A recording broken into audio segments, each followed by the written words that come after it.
Okay, so Bryson said in a podcast interview a couple years ago, players ranked number 165th and higher on the PGA Tour don't break even on the year. Let's go ahead and break that down. So the 166th ranked player made 486 grand. Then we had another PGA Tour pro named Ben Griffin reveal what he spends every week in expenses on the PGA Tour. He said on average he spends a minimum of $6,000 per week. Now that would be travel, caddy expenses, travel for your caddy, hotel fees. I don't know if he's including coaching or not. So let's say you played 31 starts on tour, which is a fairly average number for a full-time PGA Tour player. 6K times 31 weeks comes out to 186K, but you could easily bump that up to 200K because some weeks are more expensive for travel to places like Hawaii.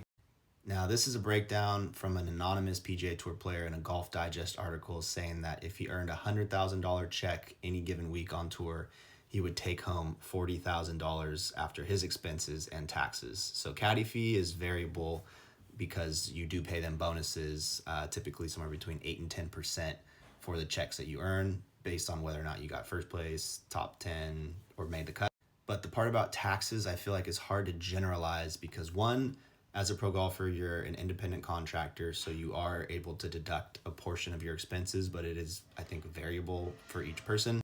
And two, your federal income tax bracket will be based on how much money you earned for the entire year. Some guys are going to be at that top 37% bracket, some guys aren't.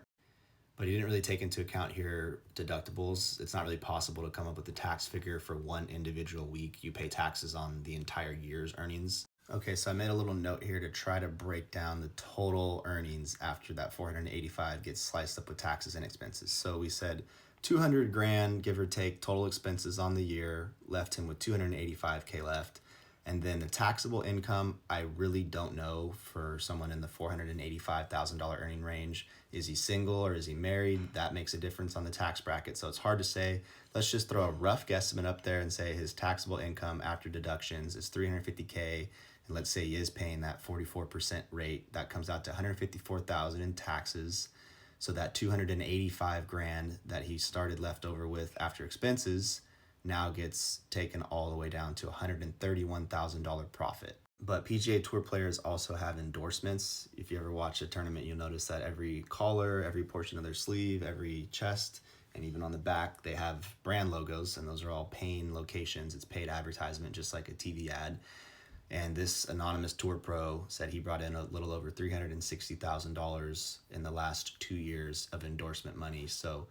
And I think that's probably pretty typical. I don't know. I'm not a PGA Tour player, so I can't really say exactly how much they're earning on endorsements. It varies based on how marketable of a brand you are. But to bring a conclusion to this video on what Bryson said about a $485,000 annual earnings for the number 166th player in the world on the PGA Tour not being able to break even or struggling to break even, I'm kind of showing him having a figure of still a couple $100,000 earnings for the year after expenses and taxes. Could totally be wrong. This is just me speculating. I have no clue.